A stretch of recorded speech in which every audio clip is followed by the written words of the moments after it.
Hello guys and welcome to my new video, and today we're going to be ranking my feelings towards the 11.1 healer changes. This is going to be a tier list based purely on the healer changes that have been announced. I'm not ranking healers based on my perceived predictions in terms of power, in terms of the next patch. I'm just ranking healers based on the changes themselves, so keep that in mind. I hope everyone is having happy holidays. I've been sick over the last couple of days. I picked up a stomach bug, so I've been preoccupied on all ends and I'm feeling quite rough. But let's go and get through this video. Again, a tier list based on healer changes. If you enjoy this type of content, like and subscribe, and keep in mind I might miss certain things. There's been an insane amount of healer changes. Let's go and get started. Also keep in mind this is a TLDR version of the healer changes. I'm not going to go through all the listed changes. I'm not going to go through all the tier lists and stuff like that, but let's start off with our first healer, and that's going to be, again in this list, is going to be Restoration Druid. Now, in terms of my excitement for Resto Druid, in terms of the changes, let's go through some of the big changes that I'm excited for. First and foremost, Druid is receiving another class 3 rework or reshuffle. Again, let's hope this time it's going to be something better. You are getting certain talents that are a bit more interesting in terms of symbiotic relationship. We'll have to see how the tuning is going to be here.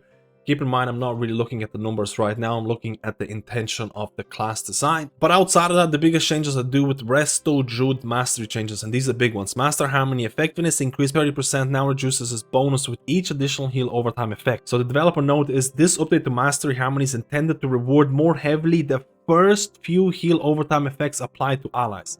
So this is one of the biggest barrier of entries for any Resto Druid coming into World of Warcraft.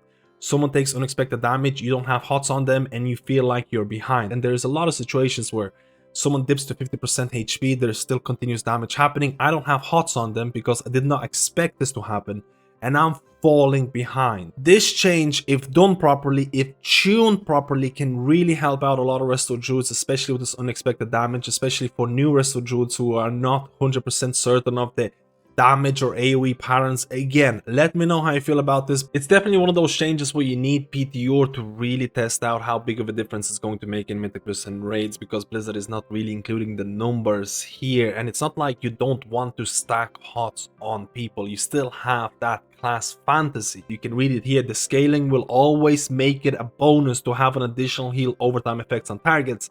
It just makes it easier or less punishing if you don't have that many HOTS and people are already taking damage. In terms of other big changes, Blizzard wants to change the way that you deal damage as a Restoration Druid and simplify it. You are going to have a talent choice node in terms of what way you want to deal damage. Do you want to focus on physical DPS or do you want to focus on magic DPS? And Blizzard's rationale here is that you want to focus on physical damage or magic spells instead of weaving between them both in order to reduce the damage rotation complexity. Now, I'm not 100% sold about this change so far. I need to test it out. I need to see how the tuning is going to work out, because I don't mind having to press Moonfire, Sunfire, and then go into kitty weaving if I choose to do kitty weaving. As long as that complexity of rotation is being rewarded by an appropriate amount of damage, I'm fine with it. Now, a lot of people might say that the Resto Druid's damage is not being rewarded in terms of how complex it can get.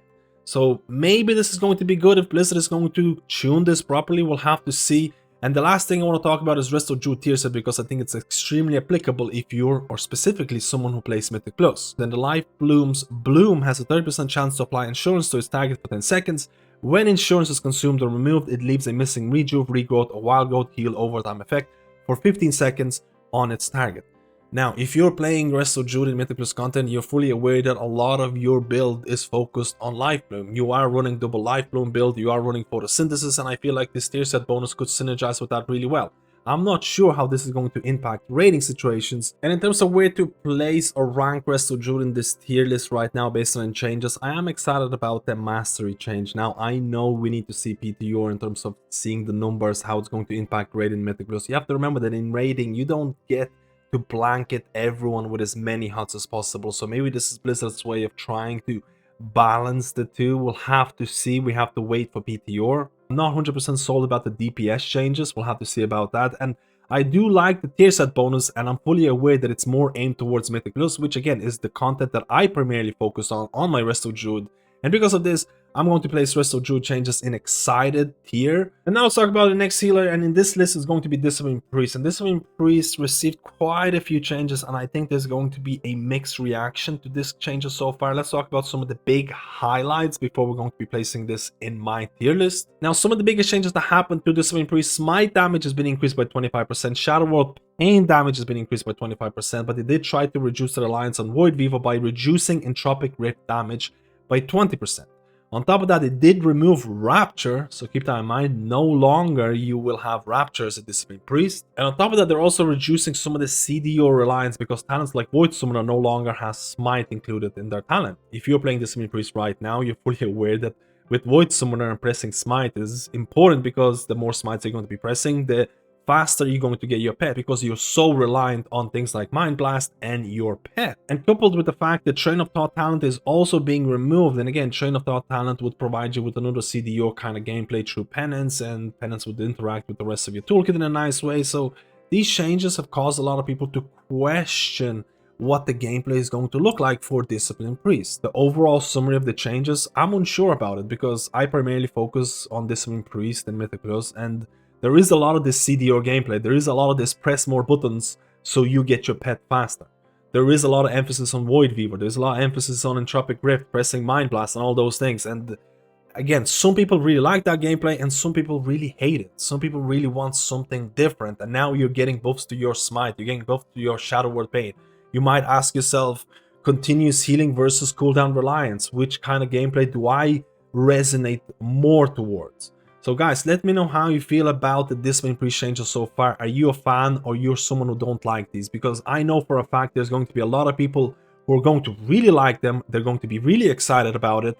And there's probably going to be a lot of Discipline Priests who might be like, hey, I kind of want to see more. I want to try them out. And again, I personally would like to try out these changes on PTO to see how the gameplay for Discipline Priest feels before making any real kind of decisions in terms of whether I like them or not, but let me know your opinions. And now let's talk about our next seal, and that is going to be Holy Priest. And honestly, a lot of people already know where I'm going to be placing Holy Priest, but let's talk about some of the big changes that are happening. And there's a lot of changes for Holy Priest. We're going to talk about some of the highlights and some of my favorite things. First of all, Holy Priest in my eyes is the first healer who's getting a full-blown rework because they're getting a bunch of new talents. They're getting a bunch of talents that are being changed from 2 points to 1 point, and they're getting things like Circle of Healing and Holy War Salvation being removed. And I think they're doing that in a really nice way because, for example, they're removing Circle of Healing, but they're making Prayer of Healing a lot more viable. They're buffing it, they're including it in a lot of other talents. They're also trying to provide options for gameplay styles centered around renew uptime. Again, you're seeing talents that were also, for example, were Dragonfly tier set. Also, the fact that they're removing Holy War Salvation, they're trying to make your other cooldowns feel more attractive. For example, Apotheosis. You have new talents like your healing is increased by 10% while Apotheosis is active. When you activate Apotheosis, your next 3 heal or prayer healing casts are instant and heal for more. You also have other talents where your holy words extend the duration of Apotheosis by 1.5 seconds. But the general consensus of a lot of these changes is that they're removing Holy Word Salvation, but they're making your other cooldowns more attractive like Apotheosis. They're removing Circle of Healing, but they're making your other AoE heals more attractive like Prayer of Healing. For example, look at Prayer of Healing and things like Lightweaver talent interaction. Again, I'm not saying this is going to be the best way to play. I'm not even looking at the numbers right now. I'm looking at design choices. For example, Lightweaver in the future, Flash Heal reduces the cast time of your next heal or Prayer of Healing within 20 seconds by 30% and increases its healing done by 25%, can accumulate up to 4 charges. So that means in the future, if Lightweaver is going to be used or whatever, you're going to have more choices in terms of how you're going to use your heals, whether it's going to be single target or AoE. And I think a lot of people were asking for those options as long as they're tuned properly. So in terms of changes for Holy Priest, as long as they're tuned properly, I like what they're doing. Again, they're giving you more incentive of using Prayer of Healing. There's a lot of interaction with other talents. As long as it's done properly, they don't try to overburden your AoE toolkit. Again, Circle of Healing is removed. They're also removing Holy Word Salvation, but they're trying to give you extra incentive in terms of using your other cooldowns. You've seen a lot of talents to do with Apotheosis. We also looked at the fact that there might be a possibility of a renew uptime build, and I think a lot of people might like that also. I think there's a lot of things to look forward to as a Holy Priest when it comes to patch 11.1, as long as they get the tuning right. And in my eyes, it is the only healer that's going to stay in the S tier in terms of changes, because I'm the most excited about Holy Priest when it comes to the next patch. And I'm looking forward to try out this healer both in raids and Mythic Plus, especially considering that the current build for Holy Priest feels a little bit outdated. And now let's talk about Mistweaver Monk. And honestly, they didn't receive the huge amount of changes. They didn't get a huge new talents and things like that. But I think the changes that they received overall are extremely positive. And let's go talk about some of the highlights. And for Mistweaver Monk, the new talent is Emperor's Favor. Shenlong's gift healing is increased by 150% and its cast time is reduced by 100%. But it now only heals a single ally. So this is basically an instant big single target heal. I don't think it's crazy or overly exciting, but again, it's an option.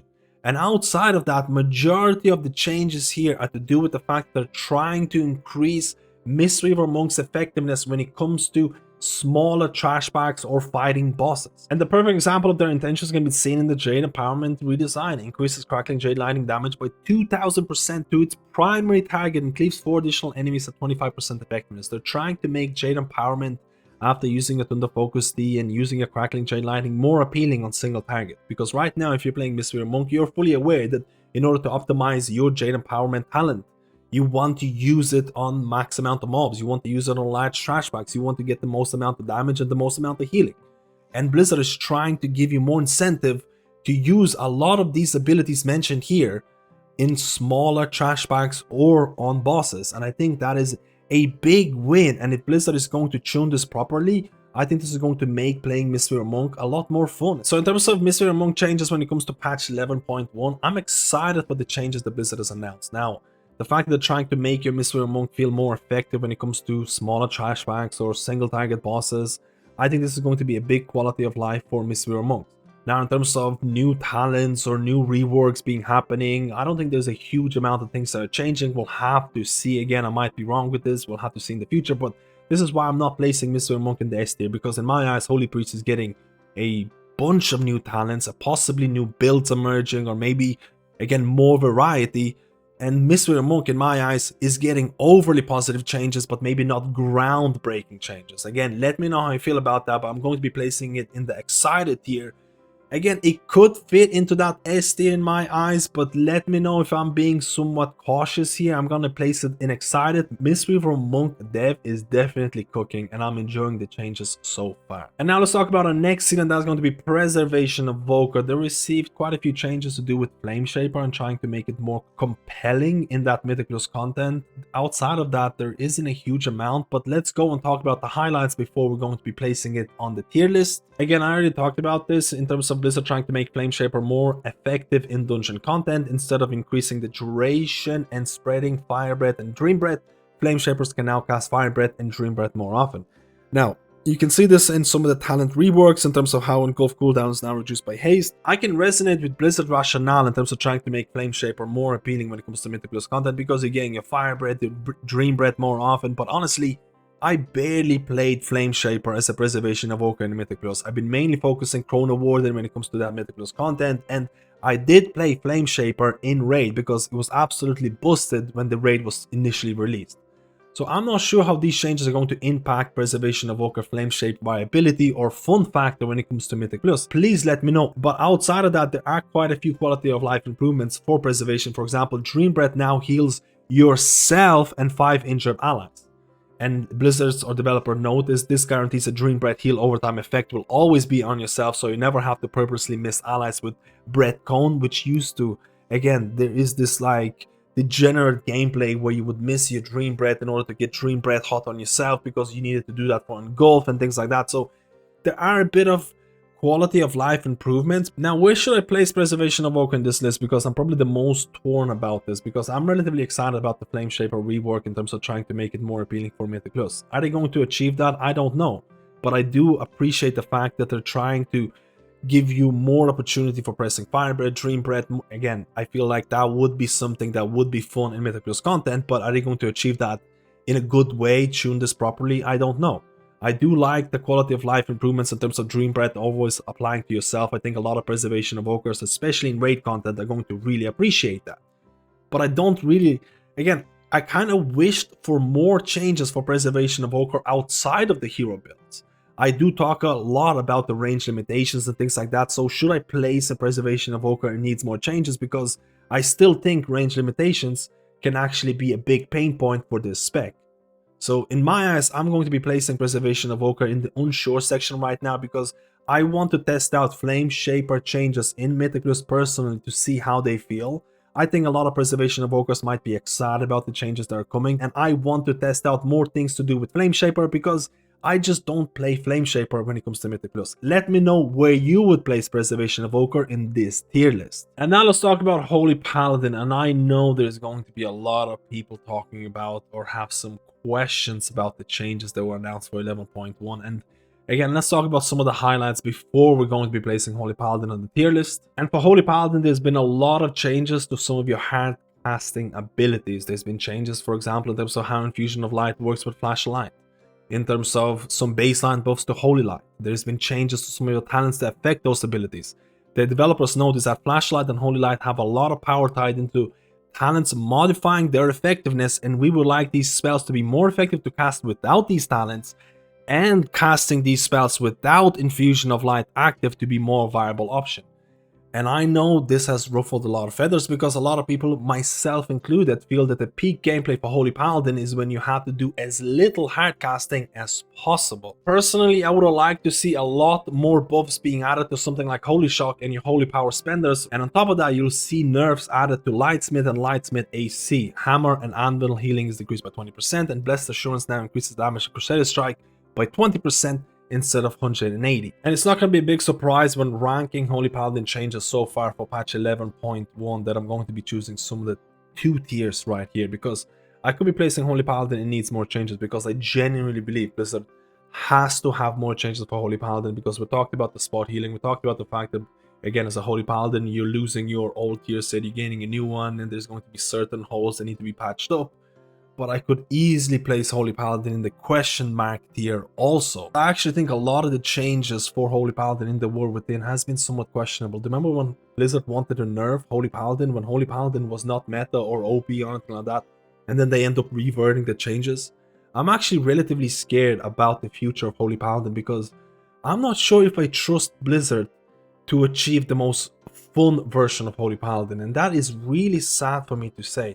So this is why I'm going to be placing Holy Paladin in the question mark tier, because I think for a long time Blizzard has battled between, hey, how do we please everyone? People who like hardcasting, people who don't like hardcasting as Holy Paladin, people who enjoy that melee playstyle, people who don't enjoy that melee playstyle. And I think by trying to appeal to everyone, they're actually appealing to no one. But hey, I'm being overly negative here. There's a lot of people who right now enjoy the meta Lightsmith AC build, and there's a lot of people who enjoy the fact that that build is also getting nerfed in the future. And I think it's also important to note that ever since Season 2 in Dragonflight, Blizzard has been extremely cautious towards Holy Paladin tuning, and this is extremely evident in Mythic Plus content. Anytime Holy Paladin is looking to pick up momentum or become meta in that 5-man dungeon environment, Blizzard is really fast with adjustments, really fast with changes, and that can be somewhat off-putting if you're looking to push content, especially Mythic Plus, with this spec. And now let's talk about my boy Resto Shaman, and before I'm going to be placing it anywhere in this list, let's talk about some of the highlights of changes. And again,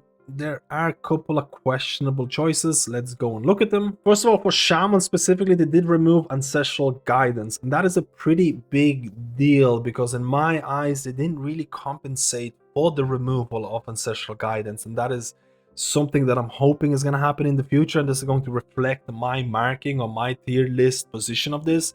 Outside of that, they're basically trying to simplify Resto Shaman, reduce the keybind space. And a lot of the times that's just going to cause a lot of negativity because it feels like you're losing certain things. They baked in a lot of abilities into your healing tide totem. For example, your mana tide totem is now part of the healing tide totem if you do spec into it. And again, if you're someone who plays totemic, is that going to work, or how that's going to work with lively totems, chain heal and things like that? We'll have to see.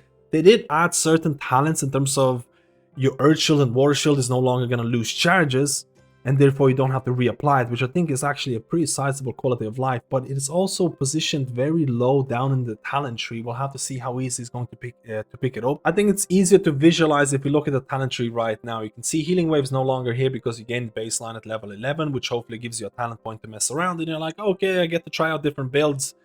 Ancestral Vigor now requires 2 talent points to achieve the same effect on life service that you get with only 1 talent point. So that means again, it wasn't needed, it was unnecessary. I don't know how to feel about this, because at the end of the day, you are losing AG. You are getting a couple of quality of life improvements, you are getting a couple of simplifications. We talked about the fact that Mana Tide Totem is now Mana Tide, and it's paired or is triggered from Healing Tide Totem. Let's talk about the ranking. So I don't think that the sky is falling for Resto Shaman. I do think that the loss of Ancestral Guidance, that needs to be compensated. I think that needs to be tuned properly. There is addition of a couple of new talents that we can mess around. The fact that Ancestral Vigor requires 2 talent points is extremely unnecessary in my honest opinion, and there are quality of life improvements, but at the end of the day, I would like to see more changes, especially because AG is gone. Now, don't get me wrong, I resonate with the fact that Blizzard is trying to simplify Resto Shaman, but personally, I would like to see more changes. The tier set revolves around Healing Rain, and there's a lot of differentiation between Healing Rain usage when you look at Farseer and Totemic, so I think they need to address that as well.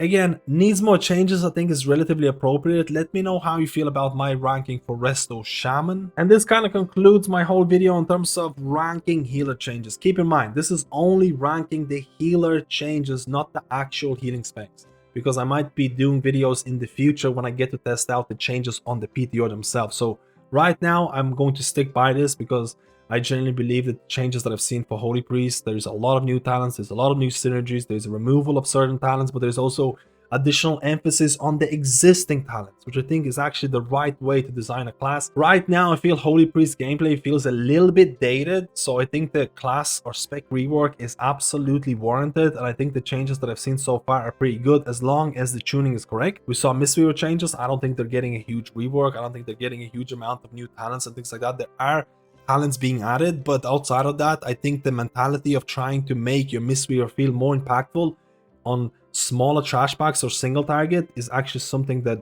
is going to help a lot of Mistweavers. Resto Druid changes, honestly, the more I think about it, the more I kind of want to see PTR, because the mastery changes, I want to see PTR in terms of how it's going to impact Raid and Mythic Plus. Maybe Blizzard is doing it in order to balance the two, or easier way to balance the two. I'm not 100% sold on the damage changes they're introducing. We'll have to see. Again, I want to test out PTR. I do kind of like the tier set bonus because it kind of fits into the current Mythic Plus playstyle already, so I am relatively excited about Resto Druid, but honestly, it could change, so that is also dependent on PTR testing, but right now, I'm looking forward to it. In terms of unsure, again, Preservation of Evoker, I talked about this. I haven't played Flame Shaper a lot, especially in Mythic Plus content, so I'm not sure how the rework is going to impact them. I do resonate with Blizzard's mentality of having Fire Breath and Dream Breath more often. Is probably something that is going to appeal in that Mythic Plus content. Is it going to be fun? I'm not sure. I do like that you're always going to get that Dream Breath on yourself when using it as Preservation of Evoker, which is going to be a big quality of life, especially when it comes to that raiding content. I've always been talking about Preservation of Evoker range limitations, but honestly, I should just stop harping on about this. At the end of the day, you either like it or you don't. If you look at the numbers in terms of Evoker representation, it is one of the lowest. I'm not sure if Blizzard wants to address that in the future, but you could place it. It needs more changes, but I'm going to be placing it unsure. I'm sure there's going to be Preservation Evokers who are excited about the changes as well, but I haven't played enough Flame Shaper, especially in Mythic Plus, to really see how these changes are going to play out. And in terms of Discipline Priest, again, it's one of those things that I'm not 100% sure about, because I know there's going to be people who really like the changes, who are going to be placing it for excited, and there's going to be people who are going to be like, I'm not, like, what's going on? One of the main things about playing Discipline Priest right now, especially in that Mythic Plus content, which I'm focusing on, is all about that CDR. It's all about getting your pet as soon as possible. Your Mind Blast plays an important part, and Blizzard is trying to kind of change that gameplay. The CDR potential is most likely going to be lowered because there's multiple talents that are being changed. You also look at the fact that Entropic Rift is going to get nerfed, but you are getting buffs to Smite and Shadow World Pain. You're also getting your Rapture taken away from you. So I think unsure is pretty reasonable from my point of view, but again, really want to know your opinion, especially from Discipline Priests who are playing in Raid, because I haven't played Discipline Priests in Raid. I am uncertain about how this is going to impact the Raid gameplay for Disc, whether it's going to be better or worse. Let me know. And in terms of other changes, Restoration Shaman, I placed it in needs more changes because you are losing AG in terms of Ancestral Guidance. I don't think the compensation is all that amazing in terms of what I've seen so far. I think there are quality of life improvements. I think there are talents that could help or make your gameplay easier. They're trying to reduce your keybind space. They're giving you talents like, again, your Earth Shield and Water Shield that are not losing charges, so you don't have to reapply them, which would be a big quality of life for a lot of Resto Shamans out there. But overall, I think the loss of AG, the fact that Ancestral Vigor requires 2 talent points now instead of 1, and I think some of these changes are going to be questionable. I would like to see more changes in the future. I would like to see more changes to do with Farseer and making more appealing to try Farseer, because right now a lot of Resto Shamans, or majority of Resto Shamans, are going to be playing Totemic both in Raid and Mythic Plus, and I would like there to be more incentive to try out Farseer, because I think it can be such a fun hero build to play.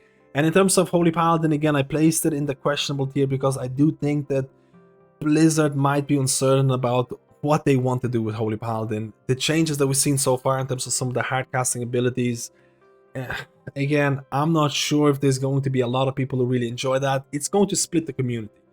Again, in terms of the nerfs to Lightsmith and Lightsmith AC, I think certain people are going to be really liking that. Certain people are going to really hate that, because I think Holy Paladin community is just generally very split in terms of what they really want for Holy Paladin to happen. And I think Blizzard is trying to sometimes to cater to everyone, and they basically end up catering to no one. It's almost like a prime example of 1 step forward and 2 steps back. And one of the main reasons why I placed it in this question mark here, because I'm not sure if I trust Blizzard to make the right choices, because throughout the war within, Blizzard has made some really questionable choices when it came to Holy Paladin.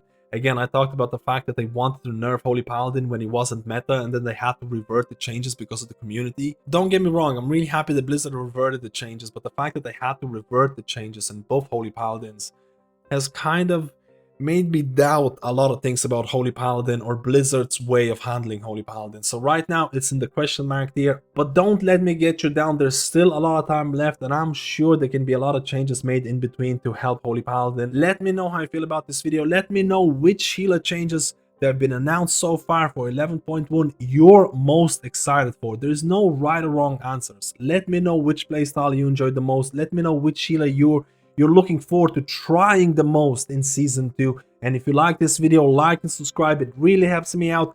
Happy holidays, and I'll see you in my next guide.